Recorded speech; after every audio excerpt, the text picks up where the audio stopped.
And wow, you're going to feel so much more alive once you give yourself a massage. So thank you for joining me. I hope you enjoyed that as much as I did. Don't forget to breathe and happy stretching.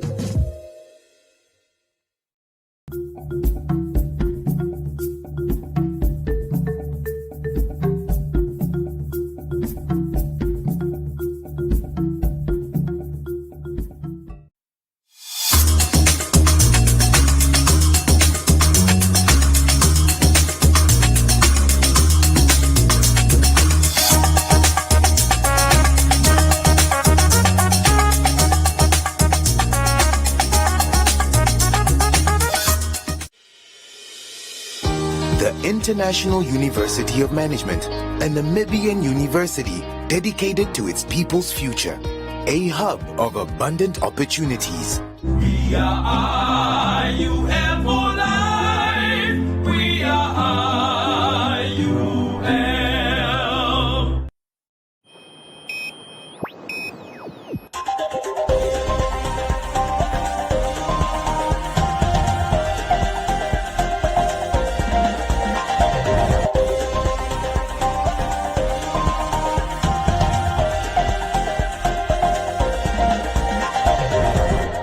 Good evening and welcome to Today on One. I'm Isai Sipunga. In the news tonight, Namibia is still lagging behind to reach herd immunity. Nuyoma, Pohamba and Gengop summoned by former plan combatants. Members of the public urge to unite against suicide. Poultry import ban still haunts farmers, and Roundup, Business on One, Comments Corner, Sports and the weather.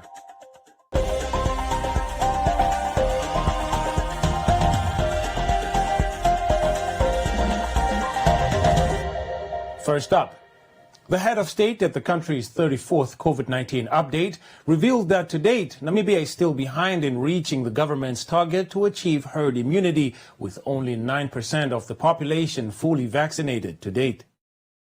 The head of state notes that 60% of the population needs to be vaccinated by March next year. However, only 9% have been fully vaccinated, with 15.1% having received the first dose. The head of state adds that recent discussions of mandatory vaccination does not change the government's position to have vaccinations on a voluntary basis. Fellow Namibians, the vaccination campaign is making encouraging progress. So far, up to 13.9% fully vaccinated coverage has been recorded in Khomas region, 12.6% in Hardap region, and 11.9% and 11.8% in Erongo and Kavango West regions, respectively. The most vulnerable segments, such as the elderly and persons who have comorbidities, have been vaccinated to a greater extent.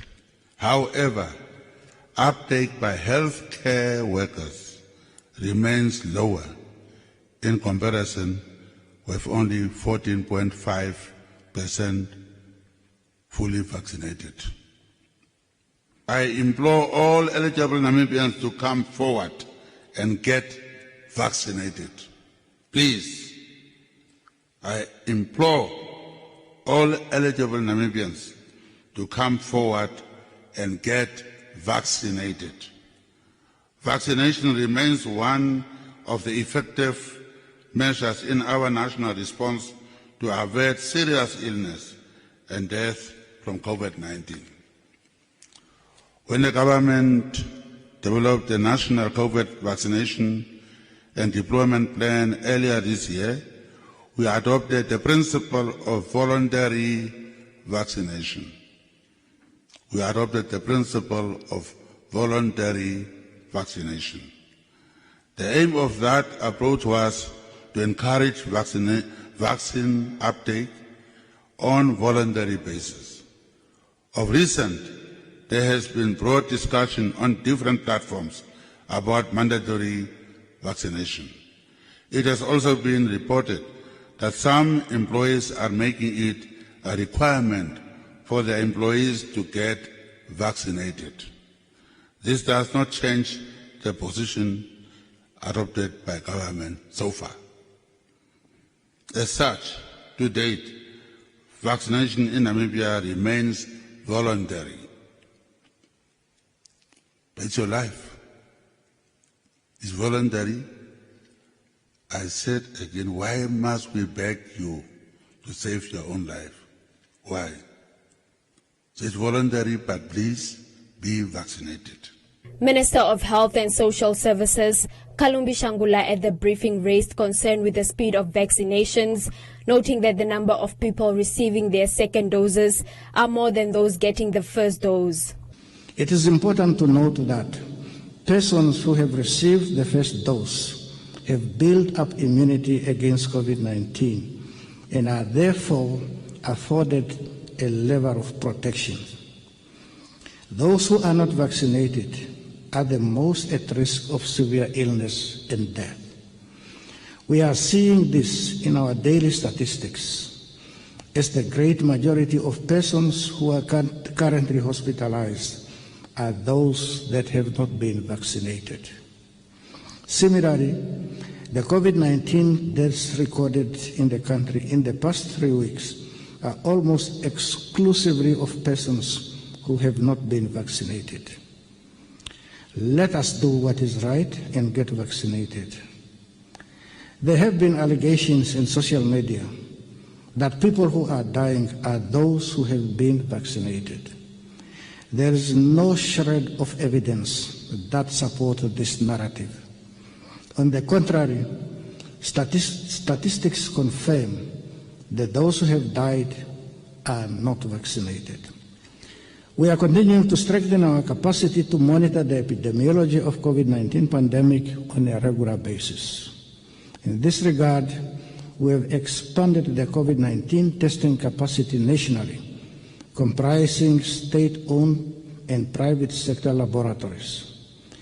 Currently, Namibia has the third highest COVID-19 testing capacity per 100,000 population on the African continent, behind South Africa and Gabon. Gabon is in the first place. We now have 2 laboratories with the capacity to conduct genome sequencing, namely the University of Namibia and the Namibia Institute of Pathology.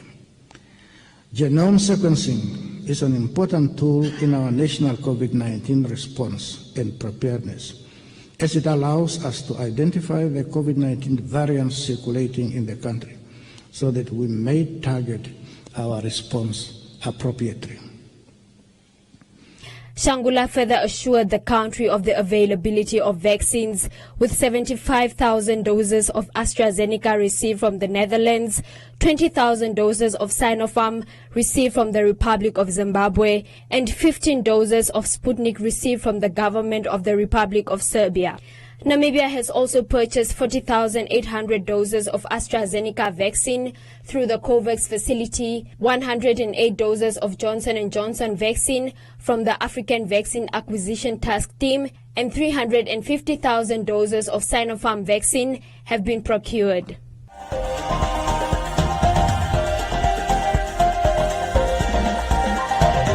Get ready to enjoy Simba's sounds of flavor. All the Simba flavors. Let's roll. Liza, smoke beef. Kwenga finiga. Shaya chaki. Shakita mat.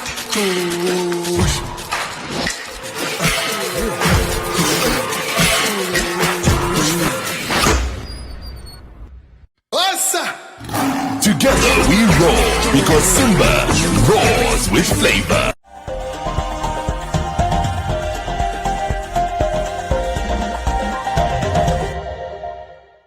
Former People's Liberation Army of Namibia combatants marched peacefully from Katutura to the International Relations Ministry in town to deliver a petition to the Minister, Netumbo Nandi-Ndaitwah. The group demanded answers from the SWAPO-led government about alleged missing money allocated by the UN to rehabilitate and repatriate Namibians after the country obtained its independence. taleni epoti saliomnu italilongona ita oshikwasikano otwali ashike otwaningo heni mipaife saka twalio heni minale shitwali mwanfitu katunenje mbose otuneka halia tulio mbili novana vetu tabalandi fule kemepata arusha atushipofi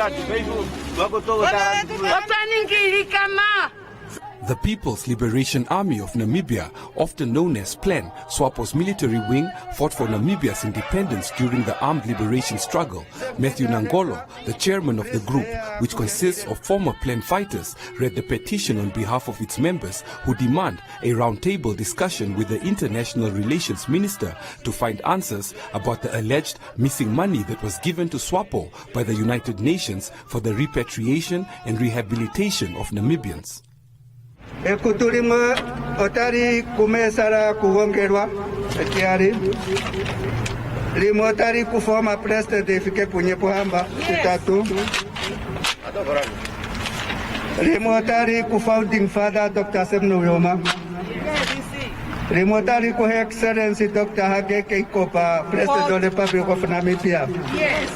Ini mai takatu ganja the same maike to demanding justice. We need justice in our government. Without justice,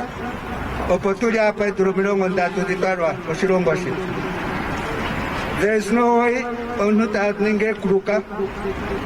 Na tukantum benye pangero retu, and in the pangero, the ganji marwa yuena.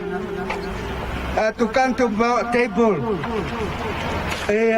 Discussing up when you are hangana. You are Nangano Taharikare supervising out as it calls Africa. Ontara Unyo Teko Kucha, Konjeri Manguluko Namibia in Apoasha. Otendora in Yakaitapewa, Nokakuari Agandra, Koma Hangano Gengereka. Uena Tukengerera, Pamwe na Redietu.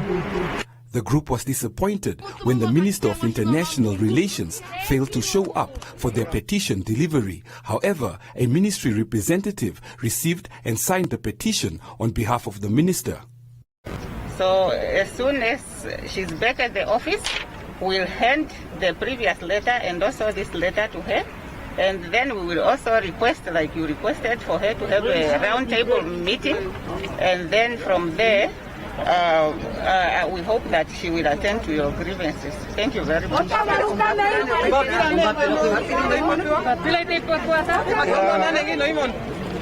According to the ex-PLAN combatants, their children are unemployed and compelled to work odd jobs in order to support themselves and their families. If their demands are not addressed within a reasonable time, the organization says it would seek an investigation from the International Criminal Court.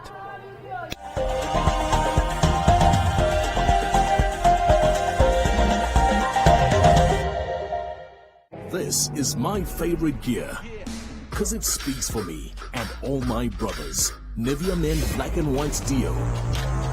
With 5 times Deo action to protect you and your favorite gear from stains. Try Nivea's #1 anti-stain deodorant. Nivea Men, it starts with you.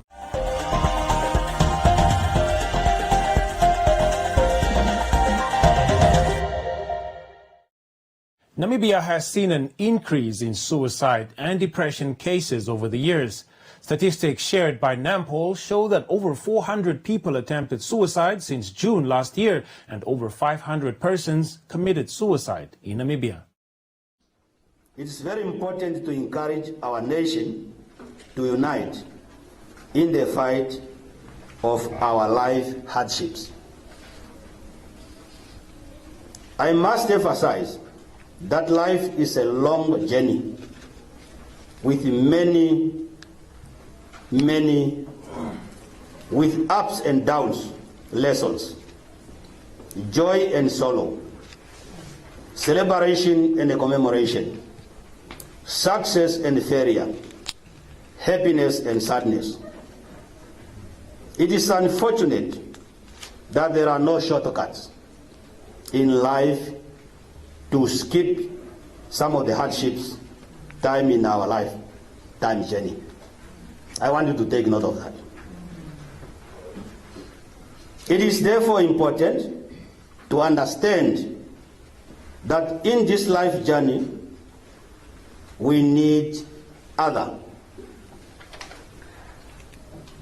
We need love. We need support. We need all in all a word of encouragement to overcome the obstacles in our life. I can see the younger people here, and sometimes it's very shocking when you hear of a suicide of a 9-year-old daughter or son. When I was growing as a child, I never heard people commit suicide. And in our republic, we have a record of a 90-plus-year-old Namibian committing suicide. And now you ask yourself a question, why? We have so many questions to ask ourselves, why people are committing suicide. Maybe the research, we need to do the research to find out who was the youngest person to commit suicide in Namibia, at what age? And then the oldest person to commit suicide at what age?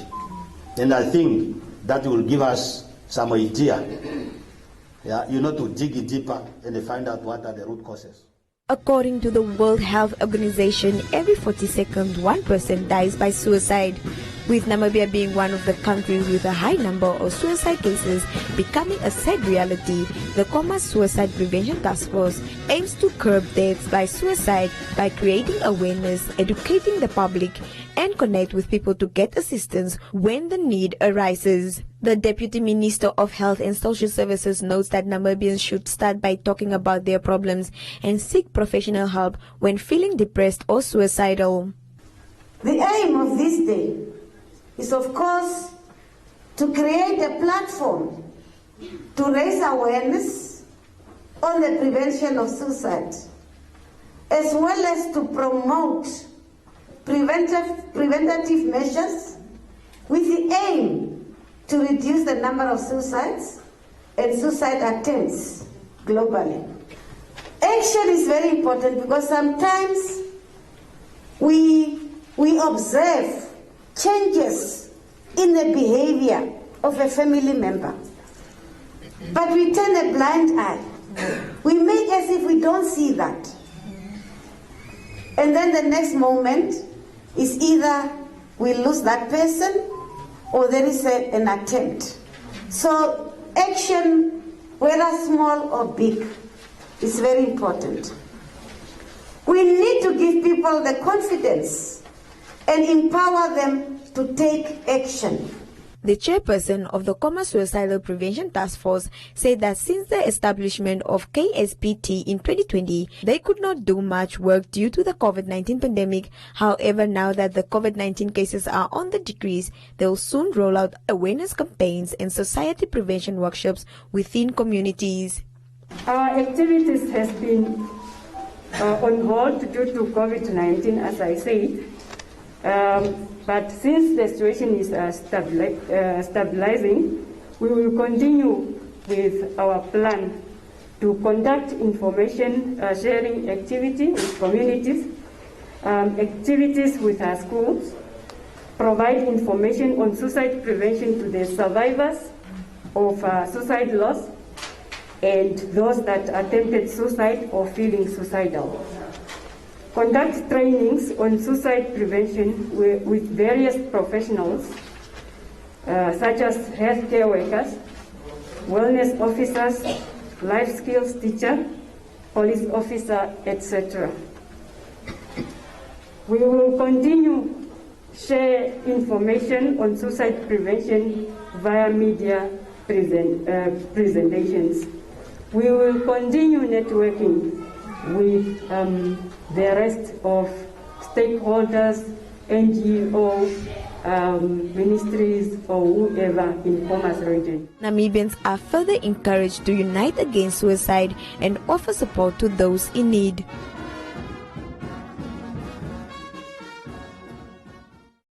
The suspension of poultry products from South Africa continues to have unpleasant effects on the Namibian market to such an extent that experts are now encouraging more locals to pursue poultry farming.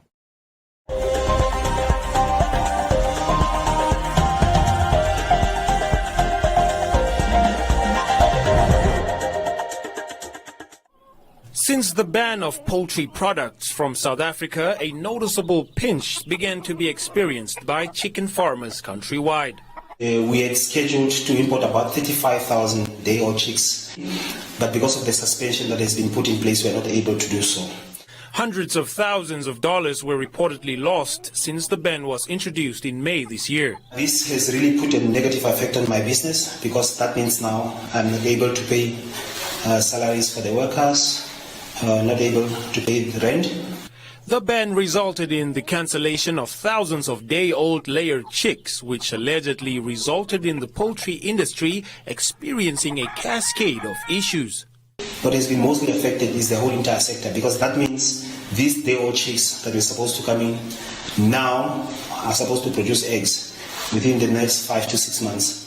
So we'll see a shortage of eggs within the industry in the next 5 to 6 months, especially those that are coming from small-scale producers. Feed suppliers and other experts have advocated for more locals to begin farming chickens to fulfill an estimated 3,000-ton demand. I just want to encourage people to farm them, to farm with chickens. Like our slogan says, farm them yourself. My advice is know your market. Know what your farmers want. I mean, your clients want. Do they want eggs? And if they want eggs, do they want white-shelled eggs or do they want brown-shelled eggs? And if you're going to meat farming in terms of chicken, know what they want. Do they want indigenous chickens or do they want broiler chickens? So it's always better to study your market before you start with poultry farming. Feedmaster, according to Awala, also offers free training for small-scale poultry farmers. My colleague and I offer poultry training, free poultry training, and then we give guides on a guide is like a chicken guide, a layer guide, a broiler guide, a pig guide, a product guide on the monogastric side now on how to take care of your chickens, what to do, when to do it. And then we also do farm visits for clients that are using our products just to help them rectify or just motivate them on what is not right or motivate on what is right on their farms. Anyone interested in poultry production and keen on developing more skills can contact or approach any Feedmaster branch nationwide.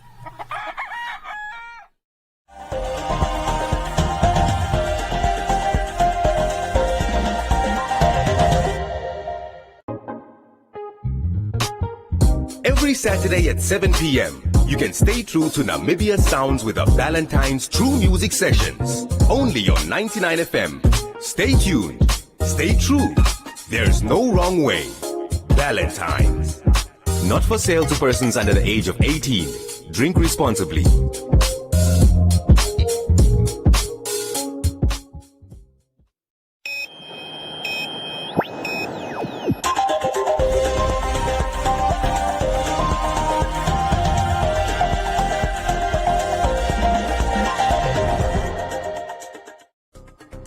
In other leading stories, the African Telecommunications Union has welcomed its 49th member state after the Republic of South Sudan was officially admitted into the Union through an announcement made in Nairobi, Kenya at the ATU headquarters. South Sudan will be joining 48 other African countries and 54 ICT companies under the ATU umbrella. As a specialized agency of the African Union in the field of telecommunications ICT, ATU represents its members' interests at global decision-making ICT conferences and provides a forum for stakeholders involved in ICTs to formulate effective strategies to improve access to information infrastructure and services in the continent. Both the ATU membership and now South Sudan will be expected to front a stronger position, especially in rolling out initiatives to integrate regional markets, implement ICT projects, attract investment into ICT infrastructure, and build institutional and human capacity. Coming at a strategic time when, for the first time, Africa will host the ITU World Telecommunication Development Conference in November 2021 in Addis Ababa, Ethiopia. South Sudan's admission into ATU presents the potential of strengthening the African common positions in the conference as well as others in future. In her remarks, Ambassador Beatrice Kamisa, South Sudan's top diplomat, expressed her country's openness to partnerships, investments and innovations in ICT that will create employment opportunities and accelerate the young nation's development.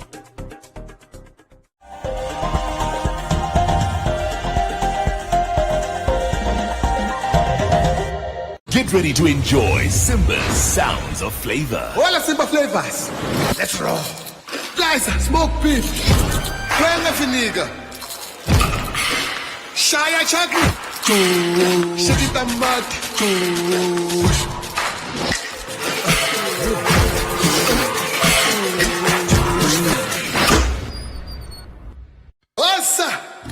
Together we roll because Simba roars with flavor. Why do we do it? Cover up, tone down, hide, instead of choosing boldness.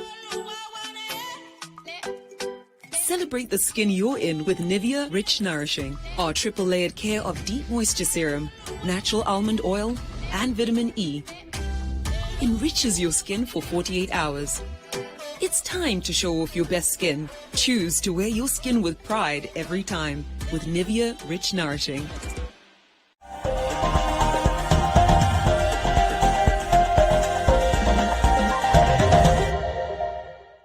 Joseph Shifeni is standing by for today's edition of Business on One and Economic Indicators.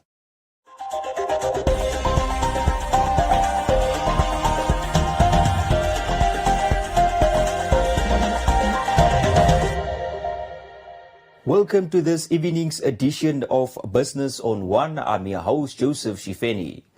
Government continues to ease restrictions on business operations, but some in Katutura say the amendments come too late as they already suffered financial losses during the time that the regulations have been in place.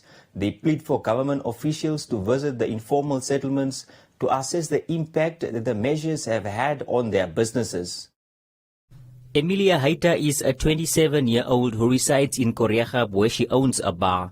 This morning, we found her watching the COVID-19 public briefing to hear about the regulations to be announced by the president and other government officials. She says the sale of liquor was her only means of an income, and after restrictions were placed on operating hours and the ban on on-site consumption, she struggled to continue with her business and support her family.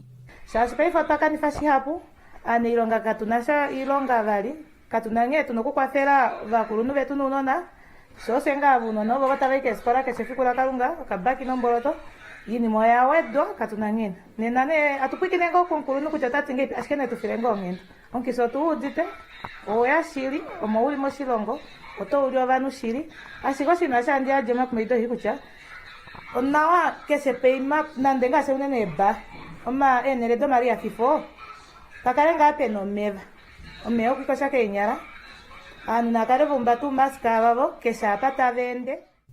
has now been 2 weeks since the government allowed on-site consumption of alcohol at liquor businesses. Bar and shebeen owners say with no government assistance, they face difficult financial times. The owner of Tupa in Hakana said that he remains worried that another lockdown will be introduced soon if there is a surge in new cases, which will bring an end to his business. Some kids they are with me here in Windhoek. Some of the north, because we are having a place there, north also here. Yeah, I'm the breadwinner here and there.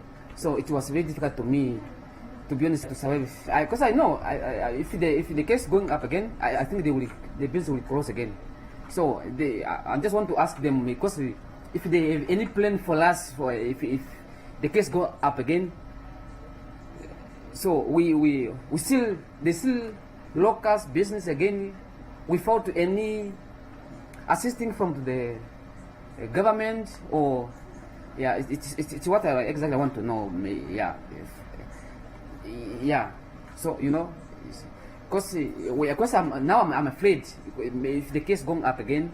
So I don't want that situation again. I don't want to go through that again. Amuniela further said that they are unable to access government loans for small and medium businesses due to requirements such as collateral. How can you? Okay, you come up with the loan to assist the SME, the businessman, to assist for us. So it was good for us to hear it and lead it. But when you go there and they apply it, so they asking for to have a proper like a house. That was very difficult to us. How can many of us we here who's learning business here, we don't know if that's one thing I wanted, if it was possible, I just wanted the government to take some research to come around, man, to check. So I think it was good, man, because we are also assisting the government to the other side, because we are employing people here, and we pay tax. I think they were supposed to come in for us. They ask you, so how your business doing? How you come up with your business? At the 34th COVID-19 public update, the head of state said the restrictions were relaxed to facilitate an increase in business activity. License holders will be allowed to sell from 9 in the morning until 10 at night from Monday to Saturday.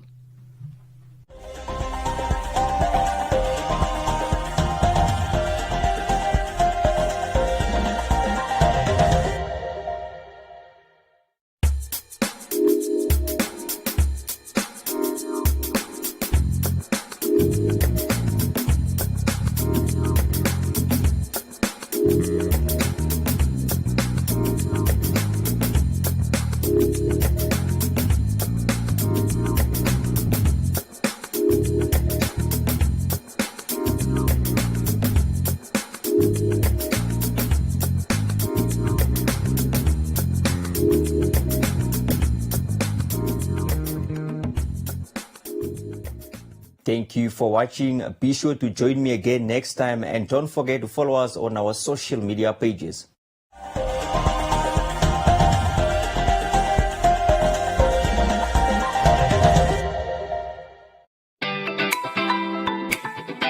Great combo deal from Choppies!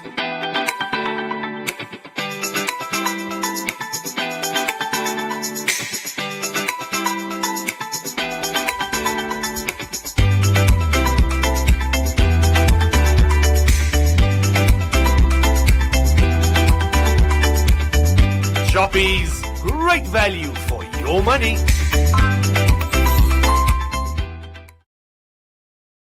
Are you a CMAS member? Did you know that should you need medical treatment, you have access to quality private hospitalization, guaranteed specialist treatment in private hospitals across Namibia with Compliment Gap? Compliment Gap is a complimentary product for CMAS members only, which covers the shortfall between what CMAS pays and private hospitals charge. You and your family have more than 2 million in medical gap cover per year at a very affordable price. That's not all. You also have access to emergency evacuation within Namibia and $10 million international travel cover for those unforeseen events abroad. Take the financial burden off your shoulders, invest in your family's health. SMS GAP to 999 555 and we'll contact you. Terms and conditions apply.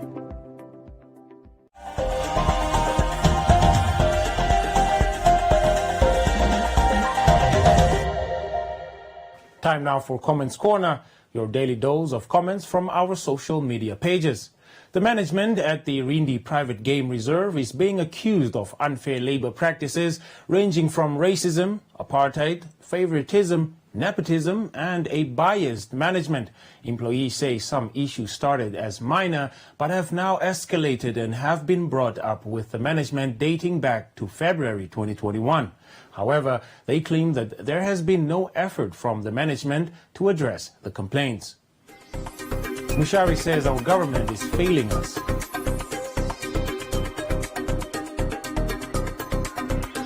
Wilbart noted that Namibia has good labor laws that are not enforced.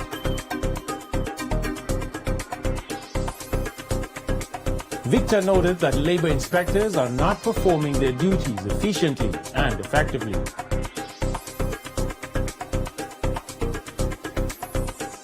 Louisiana says the AR should be called in to sort them out.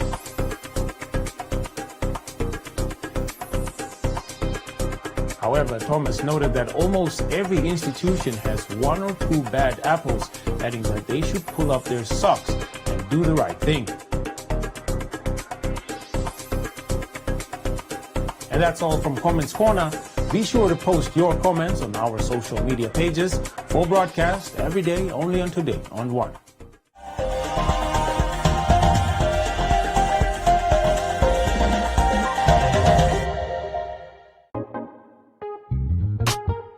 Every Saturday at 7 p.m., you can stay true to Namibia Sounds with the Valentine's True Music Sessions. Only on 99 FM. Stay tuned. Stay true. There's no wrong way. Valentine's. Not for sale to persons under the age of 18. Drink responsibly.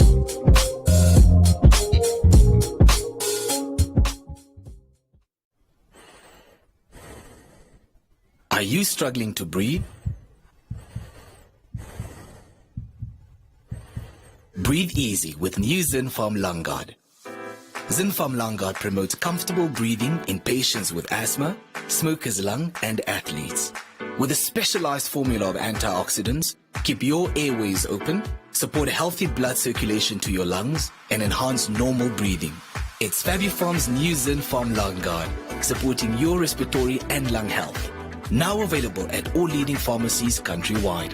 A proud Fabufarm product.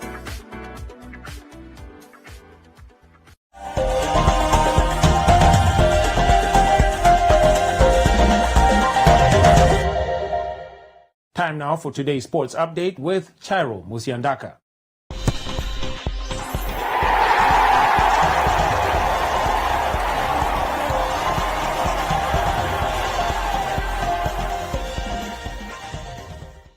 Welcome to Sports on 1. I'm Chairo Musiandaka.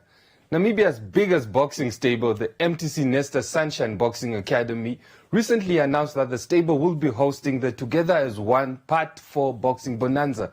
Part 4 will see the experience of Anthony Jarman seeking revenge against John Jolonimus for the WBO Africa Super Middleweight title.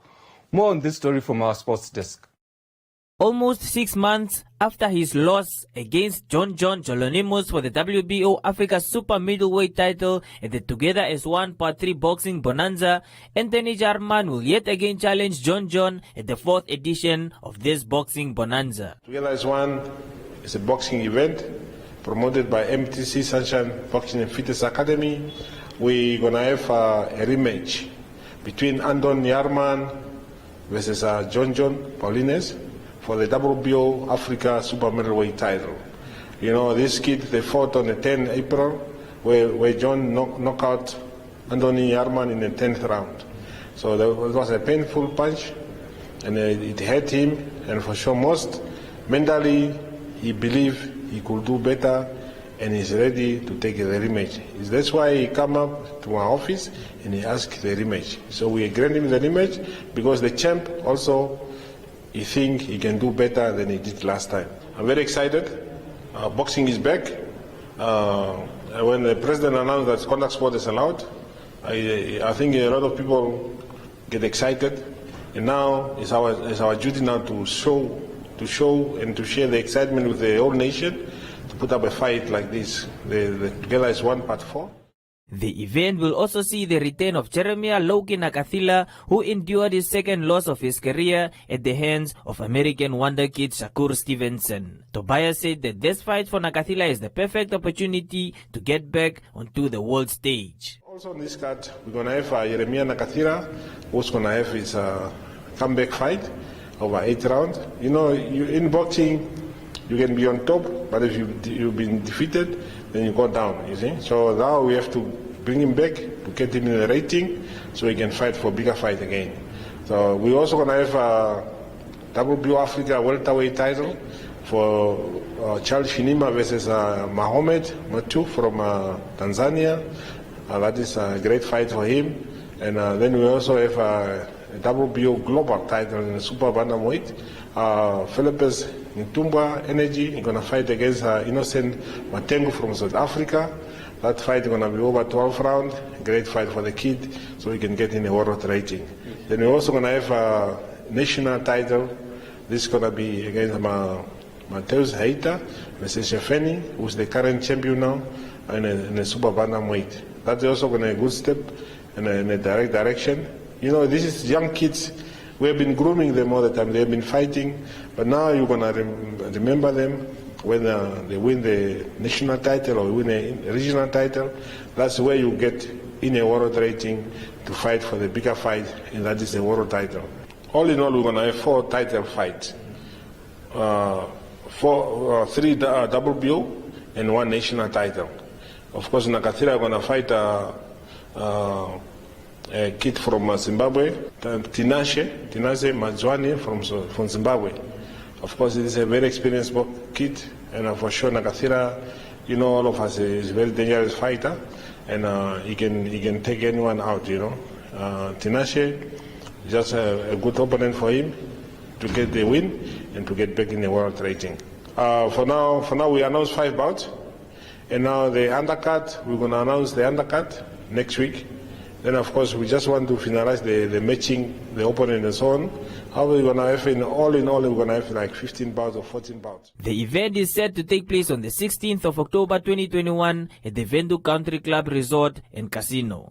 Well, that's all the time we have for you this evening. Join us again tomorrow evening for more Sports on One. And don't forget to follow us on our social media pages. Back to you, Isai. Thanks, Tyro, for that update. Now let's look at tomorrow's weather forecast. A look at the weather forecast. First, an advisory from the Windhoek Met Office. Very cold to cold conditions are expected in the Karas region tomorrow, so please do take the necessary precautions. The Namibia interior cloudy and very cold in the morning in the Karas region, elsewhere sunny and warm but partly cloudy and hot in the north and east. Windy conditions will prevail. The coast partly cloudy and cold to mild with showers in the extreme south, and the wind moderate to fresh southerly. Now we look at minimum and maximum temperatures across the country and beyond.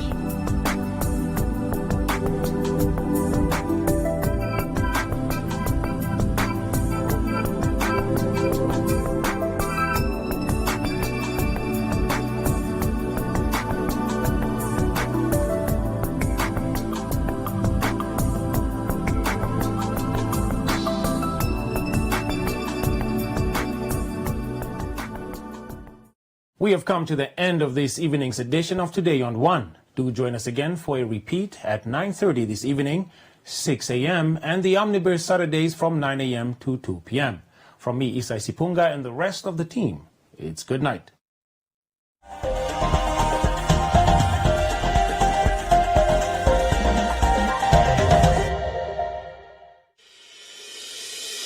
The International University of Management, a Namibian university dedicated to its people's future, a hub of abundant opportunities. We are IUM for life. We are IUM.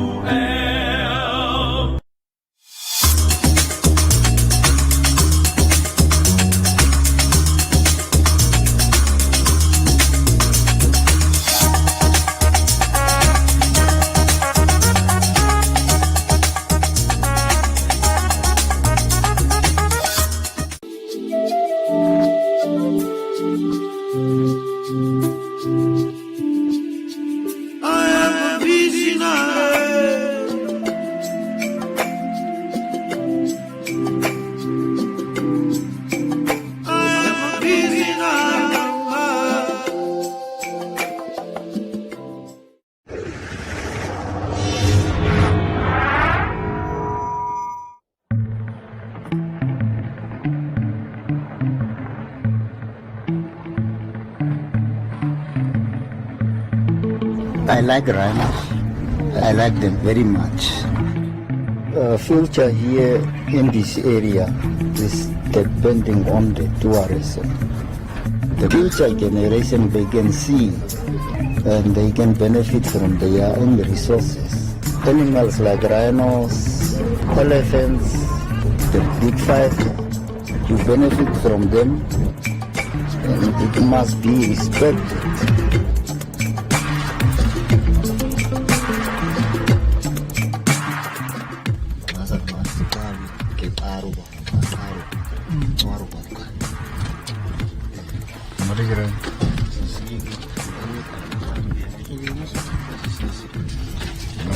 You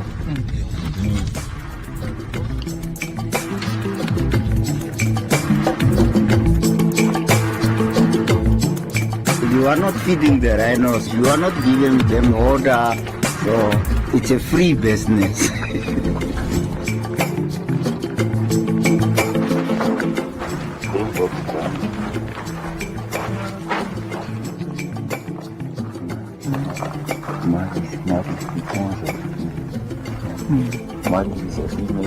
I don't know. I take two of my sons, which was little bit 5 years old. They were young guys. So they asked me questions. Why are we here? Why are we sleeping here? I told them this is our resources and this is our future.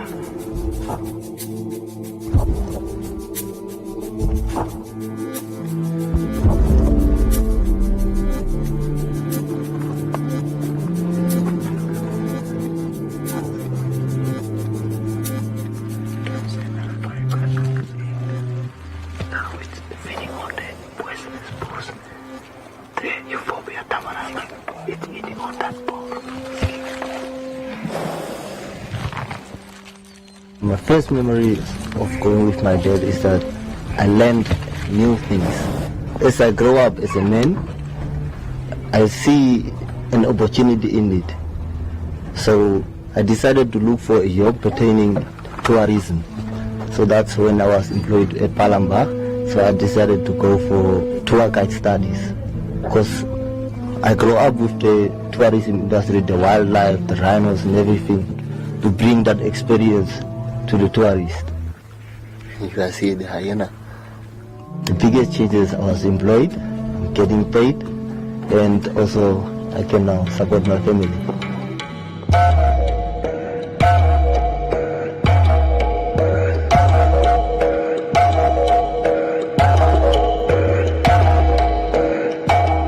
It's a cultural thing. It's coming a long way. Even if you go to area like Treverfontein, area was a lot of paintings. You will see rhino engravings on the rocks.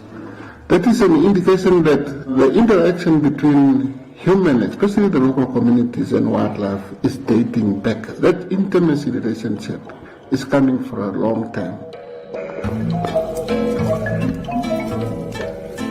We are right here now at Palembang, and Palembang is one of the big lodges in the heart of the desert. And as you can see there is Jumbo standing behind me, which shows it's really a tourist area. We do have elephants, lions, but as you can see, the desert is the heart of the rhinos. This is the main breeding area of the rhinos, is what we found here in this desert. It's the largest free-roaming population of black rhinos that you find outside national parks in the world. It's a population that communities in the northwest have taken responsibility themselves in managing this population with the structures that government has put in place, more specifically the establishment of conservancies. These people, before independence, they took it upon themselves and decided that wildlife is our heritage, and through history we've been living with wildlife. And having wildlife in your area is like having a garden. Because of all these animals, we've got the communities that benefit from all this wildlife, and it's like a triangle that fits into each other. And the communities looked after the wildlife doing their own thing, and the communities benefit. So already there were this intergenerational relationship between mankind and wildlife, and that bond is what our people actually wanted to see it continuing. Very few countries have the wildlife that Namibia has. What is also important is the policies that Namibia has put in place, which also involves communities to be engaged in the management of the wildlife species and also to benefit from the wildlife resources. Turn conservation into a rural economy, turn conservation into endless opportunities that would actually cater for those young people that have nothing else to do. If it was not for rhino economy and tourism in this area, it was really difficult for young people to get or find a job. We are conservation engineers. We make conservation work in an unfenced area, and through that, we want to turn the wildlife into the rural economy that will benefit the rural communities. So we can see now wildlife is doing very well, the loxes are doing well, and the community is also benefiting. So it takes all three together. Devastating hit over coronavirus fears. Airline industry is facing its biggest threat to travel since 9/11. Since March, when COVID-19 hit Namibia, things actually become very difficult. In the first place, all the lodges closed down because of COVID-19. With us, Save the Rhino Trust, we had some donors cutting on their funding. And then we had, in the same time, a poaching case of 2 rhinos that was poaching. We had less boots on the ground, and poachers could actually see. Now it's our chance to go in and do something. So COVID-19 was tough on all of us.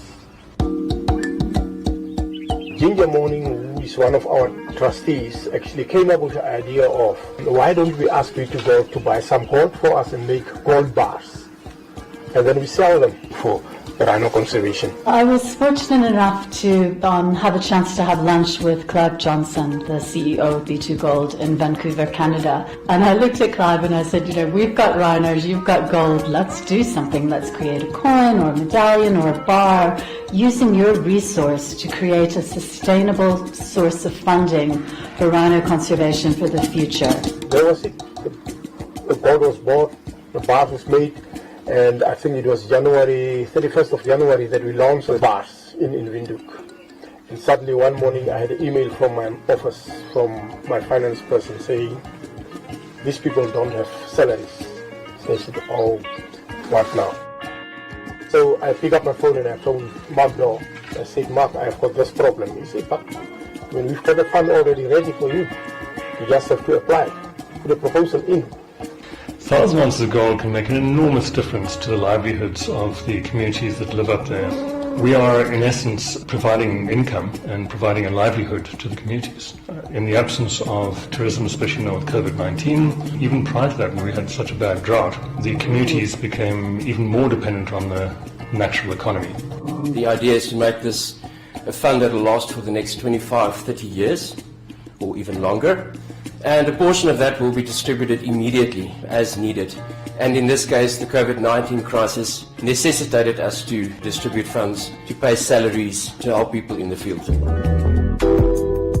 The proceeds of the sales from the gold bars will be going towards responsible NGOs. And we've identified Save the Rhino Trust as the key NGO. And IRDNC, one of the first organizations that was in the Northwest, Integrated Rural Development and Nature Conservation, so that ultimately the funds go to the communities and various aspects of their war on poaching. To be able to support those hardworking men and women that are always in the front line between the poachers and the rhinos. If it was not for B2 Gold and the golden bars, I think by now we should have been in big trouble. By extracting the gold, you reinvest it in other renewable resources. The gold that's coming out from the ground is actually protecting the wildlife that's working on the ground, which is a very good symbol for the others. I wish this was my bar. This is the 500 gram gold bar. So you'll see on this side you've got the Etindeka Mountains and you've got the mother rhino with her calf. And then on the reverse side, we've got the serial number, you've got the Rand refinery stamp, which is very important. Anywhere in the world, people will recognize this stamp and they will know that this bar contains 99.99% gold. It is gorgeous. We wanted to make a biggest contribution. And at Ballowwood, we see that there's a way of giving back to the community. Okay, so there you'll see the 500 gram bar. Very special. Feel the weight. It's incredible. This opportunity which presented itself is absolutely a once-in-a-lifetime opportunity. We're privileged to have this. This is just absolutely gorgeous, and I think this showcase really what the project is all about. It's from 24 karat Namibian gold. I'm looking at these rhinos is put there like Miss World photogenic, I would say. There are only 1,000 of these gold bars, rhino gold bars, in circulation. As far as I'm aware, it's the largest single donation of any corporate to the conservation of biodiversity anywhere in Africa. Therefore, we so much appreciate and would want to continue as a government to work with B2 Gold. And the fact that it's happening here in Namibia is something that we can all be extremely proud about and very grateful to B2 Gold. Thanks to having this literal pot of gold through the funding for the Rhino Gold Bar, we're able to step in now and make sure that those trackers are supported, and so are their families and their communities. We make sure that people sustain their jobs going forward. And who doesn't want gold? And the B2 Gold Rhino Gold Bar has come in at a really critical time now, particularly with tourism being closed off and those forms of revenue not coming in. To say we have the biggest rhino population or black rhino population in the world, let it be for the rest of our lives. And it's that heritage that we have, it's our resource that we can all look after and protect. It's our heritage. And it's also good that other people like B2 Gold are also seeing it that way. It's actually a very nice link between the investor that buys this gold bar, the rhino tracker in the northwest of Namibia, and the black rhinos. It's an intergenerational thing. The rhino trackers teach their children how to track rhinos, their children get taught, and so it flows down. This is something that I want my children to have, and that we leave a little bit of a B2 Gold legacy. And if I can be part of that as part of my family, I'd be very proud. It can also become an inheritance for the generations of my own clan. My children, my grandchildren. If we can bring that passion over to future generations and to hand that over to my children, and I hope that that same passion for conservation gets migrated over to my kids. And what we've done together is create a sustainable source of funding that should outlive all of us. You know, I think as far as B2 Gold is concerned, we couldn't have chosen a better target in which to put our efforts as far as the environmental and conservation pillar is concerned. And I want to stress there that the money that's going towards environment and conservation is actually going towards the people. Rhino is for all of us, whether you are in Canada, whether you are in Vancouver, whether you are in the US. If you really want to see conservation at play with rural communities, I therefore humbly request each and everyone to join us on our rhino tour and have a wonderful experience. This is what keeps rhinos on this planet. I've done rhino trekking experience. It was just amazing walking in that landscape of the Kunene. And as we followed them, we could now find rhinos with the calf. We got the closest distance we could. It's a warning sign. And it was just amazing and lovely, something to experience that Namibia can offer.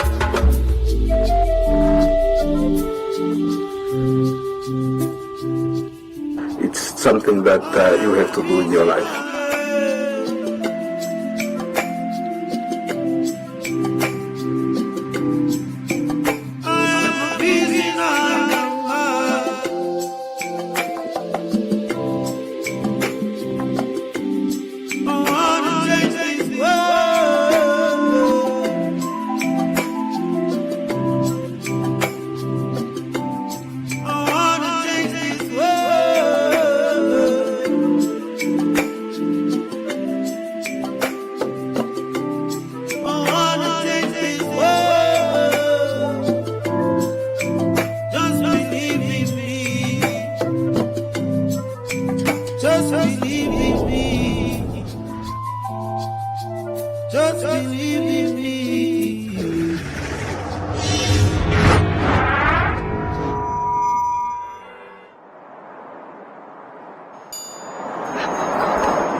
You can be tempted to become bitter and cynical. You're tempted. You're not there yet. Maar jy het besluit, man, die ding wat ek aangedoen is, gaan my verbitter, ek gaan my verbitter, maar so you feel to give yourself over to those emotions of becoming cynical and you can also be tempted to take revenge. Paulus sê, you have been grafted, julle is ingeënt in Christus. Wat Christus is, moet julle wees. Wat uit hierdie boom uitkom, ek is die ware wynstok, ek is eintlik die bron waaruit julle lewe. Dit moet in julle vrug wees. Julle moet smaak soos ek smaak, sê die Here. Kan ek 'n amen kry? Ek hou niks meer van julle terug nie.